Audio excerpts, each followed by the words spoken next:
Well, good morning, magandang umaga, and welcome to today's episode of My PI Dream. Oh, look at this boy here.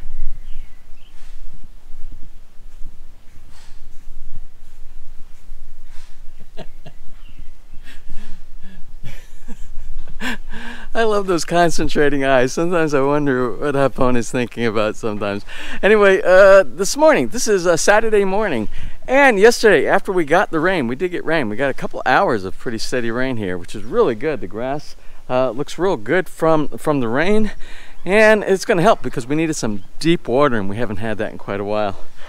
Oh, I'm out of breath because I just came out from the cistern. I went down there. Remember, they did all that plaster coating yesterday, finished up all that plaster coating, and I wanted to check to make sure that the water from the rain from either the hole right here or from some that came down from the roof secret gutter system didn't flood the bottom out so much. So there is some water down there. There's very little, but what I'll do is today I will go down inside with the vacuum cleaner, the wet vac, and I will remove that water that's inside there. Plus, we have to make a trip into town today. We're going to take you probably we're thinking about taking you on a trip to the new SNR. We had special requests by several, including our sister-in-law, who is up there at Fort McMurray up in Canada. So we're going to try to do a trip and show you the new SNR and show what it looks like. Look at some of the pricing inside there as well. It'll be a treat for today. But before we take off for the day, I will let you know, yesterday when it stopped raining after about a couple hours, I felt guilty about leaving the work until the next day, so I threw my my dirty clothes back on again, and I went outside and I finished burying all the wire. So we have all the wire. We have 360 degrees worth of coverage, and the wires are sitting right here. We'll get into that after the intro this morning. Now that is the plans for this morning, to test out the invisible fence system here for the dogs. So without further delay, let's get today's video underway.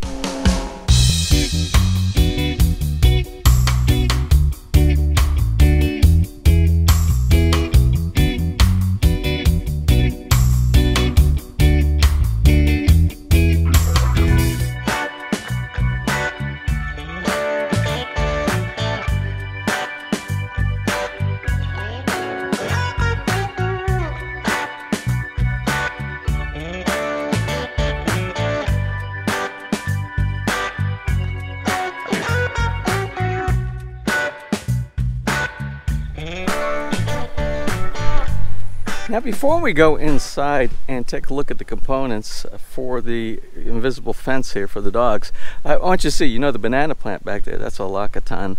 And what I did yesterday, it had one of the little seedlings that were coming off the side. It was coming off the side of the bigger plant over there. And what I did, I went ahead and separated it and put it inside a planter over here.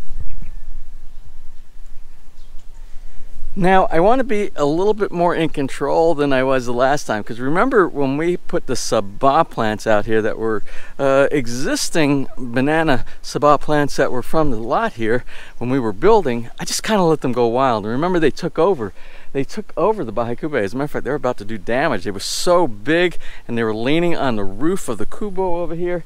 So what I'm going to do, I'm trying to be a little bit more proactive. So as some of the seedlings start popping off here, I'm going to start containing them in some of the small plastic, basic the pots, so that the roots don't spread out quite so far and we don't go out of control.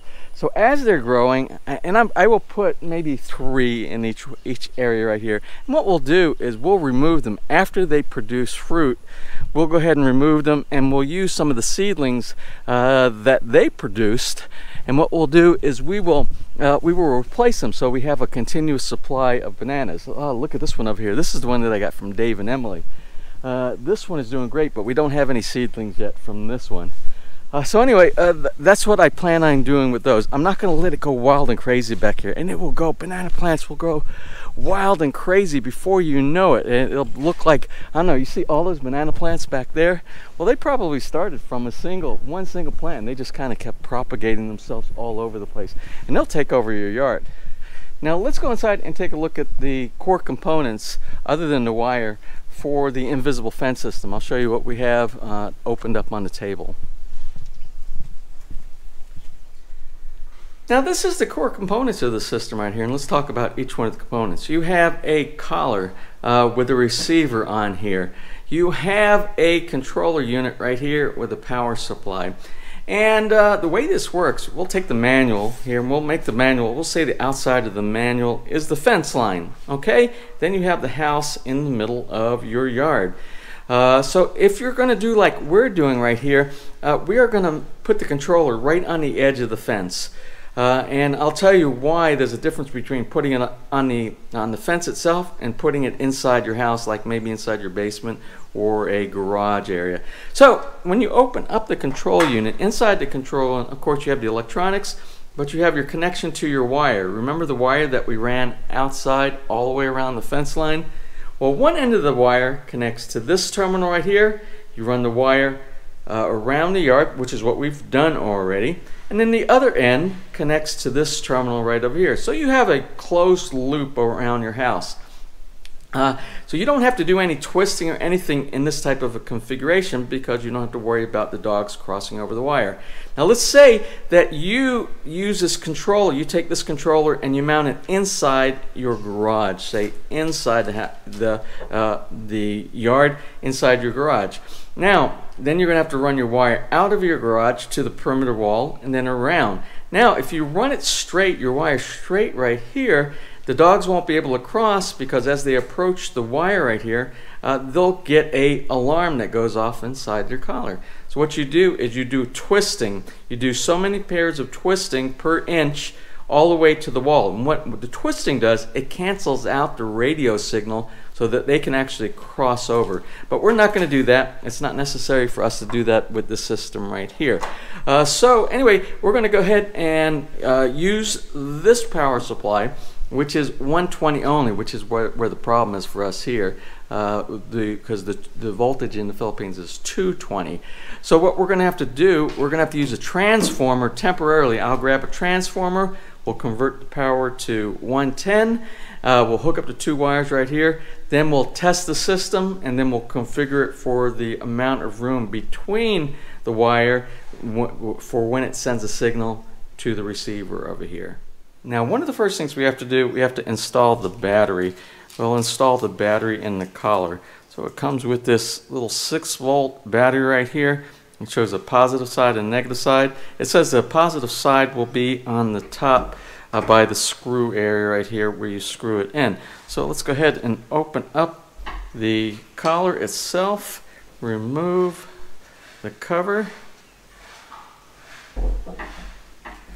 Once the battery cover is removed, we'll put it in with the negative on the bottom, and that we will put the battery cover back on again. Now this is all waterproof and sealed. So okay, now that's installed. We have the battery inside. Next thing we have to do, we have to hook up the controller. We have the controller over there, and we have our transformer for testing purposes. Okay, so we have our two wires, and this is a continuous loop. From here it goes around the yard, ends up right here. We're going to go over to our controller, and we are going to hook up the two wires. Now it doesn't really matter which side that you hook them up to, so let me go ahead and loosen this up with a screwdriver.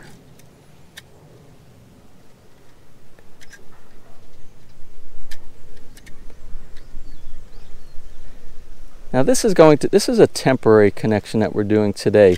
We'll take this all apart and we'll do a permanent solution once we get the waterproof housing. We just want to make sure that this is working.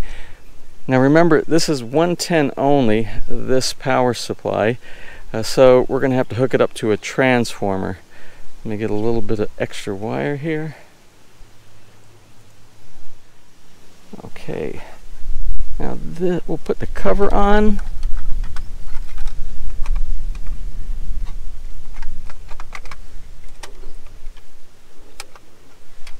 And plug it in. We'll set this up so we can see the numbers on there. And now, before we do this, let me move my collar away from the fence. I don't want it beeping now. Okay, so we'll hook up into our 110 power supply here. And as you can see, the number 10, the default number 10 came on. I don't know if you can see it. Now the settings on here by default shows 10, which means it will activate the audible alarm 5 feet from the fence line. So I'm going to set it down to a little bit less, which is 4. We'll try it on 4, and then we'll listen for the tone. I'll show you the tone.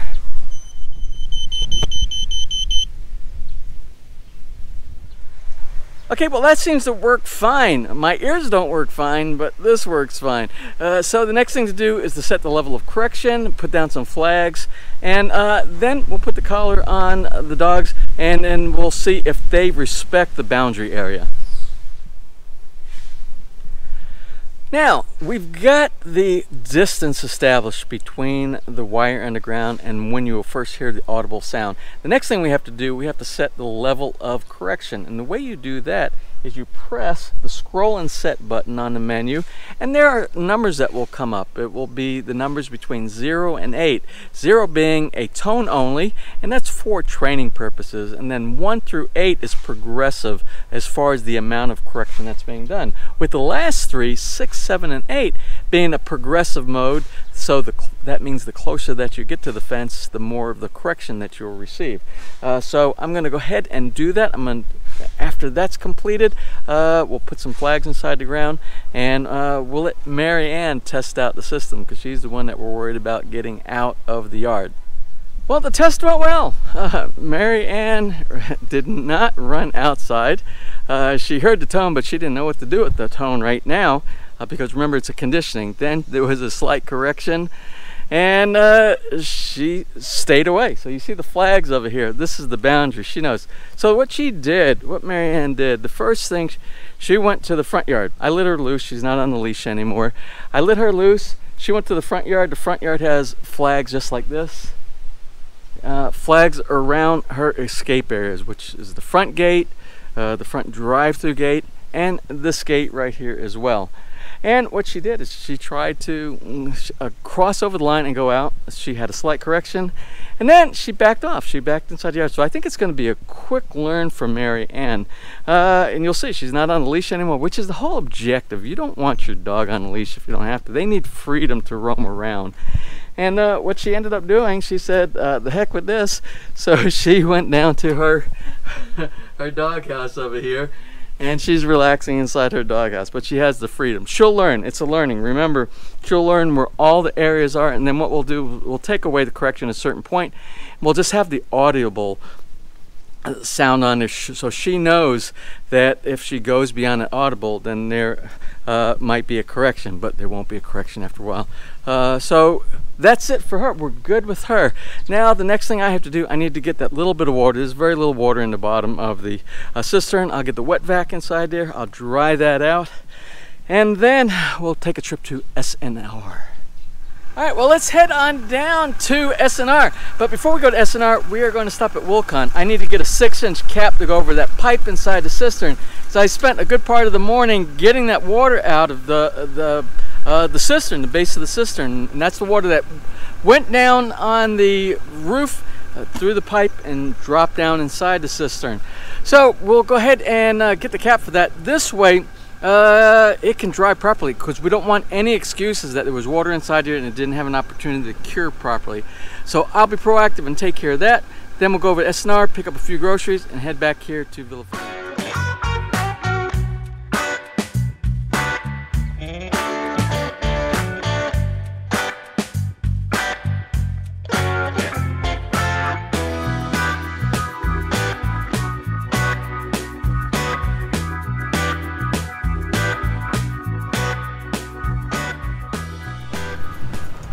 All right, first stop of the day, Wilcon. Let's go see if we can get that PVC pipe cap.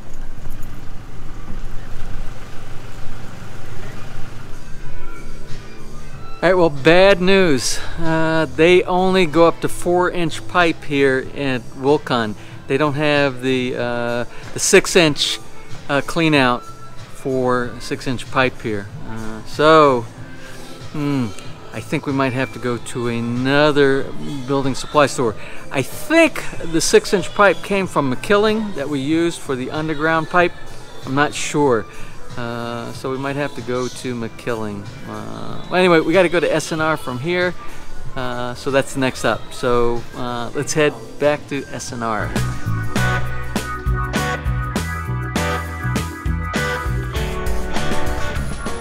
All right, well, here we are. We are at SNR. We're gonna go in, do a little bit of shopping, but we found out when we were over in Wilcon, there's a place over on the opposite side of town by the air base that has the industrial sized pipes that we need, possibly what we need for the clean out on the end of the pipe at the cistern. So we'll head on that afterwards.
So here I am at Sherwin Construction Supply. This is the last place, and they just closed the door. All the doors are closed, but in the last few minutes, I was able to get the washout. Now the washout that they have is not a straight washout for a 6-inch pipe. So what I ended up having to do, they have this washout right here, and it has a little screw on the end. So this will allow me to tap off, stop the water from going.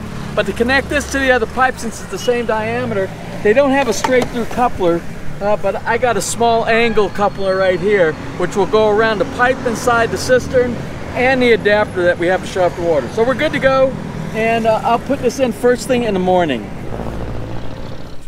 Wow, sun is strong in my eyes.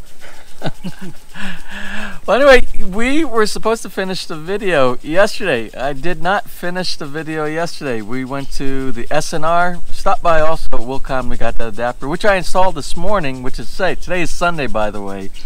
It's been a really relaxing day. Some church in the morning, and then relaxing around here. One task working on that washout that I put on the end of the pipe that goes inside the cistern. And that's about it for today. So we're just gonna chill out for the rest of the evening here on the back porch, watch the sunset here. It's a beautiful, beautiful afternoon. Earlier today, the clouds were going around, and you could actually sit back here and enjoy it without the sun being too strong. What I wanted to talk about, I want to talk about a couple of things before we close for today's episode. And the reason why we're closing for today's episode today, I just started doing the editing on the video, and I realized, oh, I didn't do a closing scene. So sorry, we're a day behind on the closing. But before we close, like I said, there's two things I want to do. One is I want to do some birthday and anniversary shout-outs, and then I want to talk a little bit about a comparison, some comparisons between the SNR and what a lot of people think are their equivalents back in the U.S. And our first birthday shout-out is for yesterday. It's a day late. We are doing a belated birthday shout-out for March 16th. And it is from Josephine Malong, and it is for her asawa. And her asawa is David Preces. And he is living in Killeen, Texas right now. And our second birthday shout out is a couple of days early, because I don't know what our video schedule is going to be over the next couple of days. So let's go ahead and take care of this one as well. And this is for Ray. This is for Ray, who is over in Manchester, England. And Ray is turning a healthy 50 years young. So anyway, to the both of you, we want to wish you a happy birthday. And our last shout out today is an anniversary shout out, and it's a special anniversary shout out. Oh, is the sun going behind the clouds over there? Okay, it's a special anniversary shout out, and the reason it's special is for a couple of reasons. One is because it's their first anniversary, and the second I'll tell you in just a minute. Well, anyway, it's for Jeffrey Eads and his asawa Anika. Also, what makes it so special, it's a combination kind of a shout out. And this is going to be on the same day, March 17th. Today is going to be the baptism of their daughter, Athena. So anyway, to the two of you and your daughter, Athena, we want to wish you a happy anniversary and a happy baptism. Anyway, I said today is going to be a special closing, the closing with the anniversary and the birthday shout outs. Also, I wanted to do a comparison. And the comparison that I want to talk about is where we just came from. We just came from the SNR here in the Philippines. It's the new one that opened up in Lipa. We actually went to the grand opening. The grand opening, and it was crazy. When I say crazy, I mean 14. It was probably, it took us an hour and a half to drive down the street that just takes you to where it's at. And we probably drove maybe 2 kilometers, maybe 2 kilometers. It took us an hour and a half to go to 2 kilometers because the traffic was so crowded, and they had a convoluted way of getting people into the parking lot. It was, and I'll tell you the craziness about that. I'm going to tell you this little short story really quick. Where you turn right in front of the store, in front of the SNR, we'll kind of do it like this right here. You go down the street, and there's an opening. The gate takes you into the SNR. Well, they had it blocked off, and they made you go maybe about 30 meters further to do a U-turn on the street to come back instead of opening up their little gate area in the middle of the street to take you through it. And you had all, and the U-turn was one where you had to do like, it's a 3-point turn inside there, but the other direction is everybody that's coming from Manila, and it's coming on, I think it's the Balite exit, and they're coming back into Lipa. So they had to, for every person, I said I was going to make this short, didn't I? No. Well, anyway, it was crazy. It was wrong thinking, very wrong thinking when it came to traffic management. But it's right, they fixed that. I noticed somebody had some common sense, and they fixed it now, where you turn right into the front of the store. Well, anyway, we're talking about SNR, and we're going to talk about comparisons. And the comparisons that I want to do is most people, even I thought that SNR was the comparable mirror image of what we have in the U.S. In the way of Costco and Sam's Club. In the U.S., Costco and Sam's Club, they are department stores, supermarket, multi, super, have a little bit everything, just like SNR, where they have electronics, they have food, they have furniture, they have a little bit of everything, but they sell things in bulk. And you get discount pricing when you buy in bulk. So you buy like a case of soup, a case of soda, a large section. Oh, hi, Marianne. How are you? So you're going to be... Oh, Marianne, I just want to let you know, Marianne is doing great with the fence. She's only escaped out the fence once, and that's when we opened both of the front gates. She learned so quickly. Yeah, she is doing great. But she's kind of distressed, like... Yeah, she's a little bit depressed right now that she has the yard, the entire yard right now. Hey, buddy. Oh. She has the entire yard, but she doesn't have the freedom to go through the gates anymore. Yeah. But she learned really fast. Anyway, can you let us finish? Okay, well, so we'll let her stay here. So what was I saying? Oh, SNR and Costco and Sam's Club comparison. Well, again, the U.S., it's bulk. You buy in bulk, you get discounts for buying in bulk by a case. And the pricing is really good when you do it like that. Of course, you pay a membership, an annual membership, just like you do at SNR. Now, there lies the end of the similarities between Costco, Sam's Club in the U.S. and SNR. SNR is more of a imported. They have more imported type of items, and they're selling it to you at a premium price. Yeah. You're paying for the markup. You're paying for the markup possibly of the customs and the taxes that it takes for them to import these items, and they're not cheap. I will tell you, SNR is not cheap. So you're paying for an annual membership to be able to have availability. Convenience and availability is what you're paying for. Yeah. But it's nothing like the Costco and the Sam's Club inside the U.S. Now they do have some really nice items inside there. You saw in the video I showed you many of the products that they have on their shelves. And many of them are exports from the United States. Yeah. I'm going to say a lot of them are exports from the United States. So I'm not sure if you got your ice cream for $10. Oh, I did. One of my favorite ice creams is Blue Bunny, and it's the Blue Bunny. They call it Bunny Tracks, and inside it has like it's a vanilla ice cream. It has caramel and some nuts and things like that inside there, and that's one of my favorites in the U.S. And I will say in the U.S.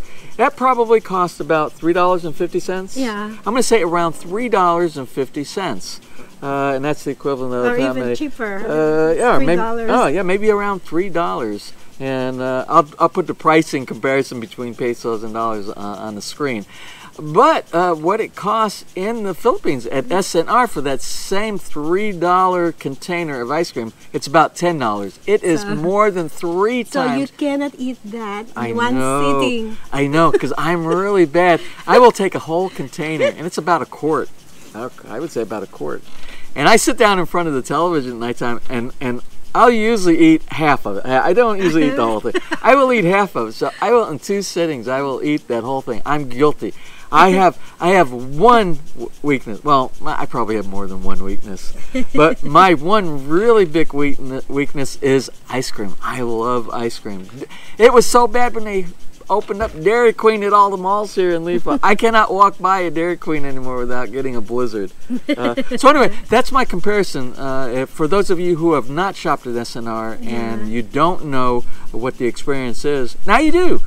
You got to join us on a trip through SNR, and you got to see the pricing, and now you know what the comparison is. Anyway, but what we did get, I'll show you right here, which is great. I don't know if you see right here, we have some nachos, and these are nachos from the U.S., and this is a mango and peach dip that they have inside there. Yeah. What is the nacho sauce usually called? What's the tomato one called?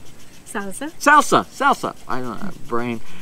Old person brain problem right here. Salsa. So they have peach and mango and peach salsa there. And I will tell you, it's the best salsa I've ever had. Now, I don't know where this is manufactured. I don't know where. But if you know of a good salsa recipe, I love salsa. And this is the time of year to sit on the back porch like we are right now and enjoy some nachos and some salsa. And, well, this is just water right here. But a nice refreshment to go along with it, especially beer. Beer is great with nachos. Oh, you have beer? I do have beer, but I don't feel like having a beer right now. I need some cool, clear refreshment. Not beer. So anyway, okay, so they had that. So if we're looking for some good nacho salsa recipes. So if you have any, please send that to us, and maybe we'll try it. And if it's really good, maybe we'll share it also. Maybe we'll do an episode. Or if you know peach mango salsa recipe. If you know this one, if you know how to make this, the peach and mango, yeah, we would love to have a recipe. So anyway, that's going to be it for today. Tomorrow, no more waterproofing, guys. They don't come back again until Thursday. It's like Thursday or Friday of this coming week. It has to have 5 days worth of curing inside there. And I went in there today. I ran the fan all night. One whole wall is nice and dry. And I turned the fan around. And I put that device inside there, that washout cap in the end, so no water will go inside there. I cleaned it all out yesterday with the wet dry vac. It's all nice and clean, so it should cure properly. And then the next stage is waterproofing. So we'll hopefully we get that done by the end of next week. And after that, the next test is flooding. We're gonna fill that bad boy up with water, and hopefully it holds water this time. But anyway, that's it. This is the end of our weekend how to keep a dog inside the yard. And it seems to be working really good. I hope you enjoyed our last 2 episodes on this. Marianne, she'll survive. She's doing good. You're such a good doggy. So if you did enjoy our videos, please give us a thumbs up. Please share, and if you have not subscribed, just click on that little My PI Dream heart in the bottom right hand side of your screen. You'll be subscribed and you'll be notified the next time we upload a new video. So until such time, you have a wonderful and blessed weekend.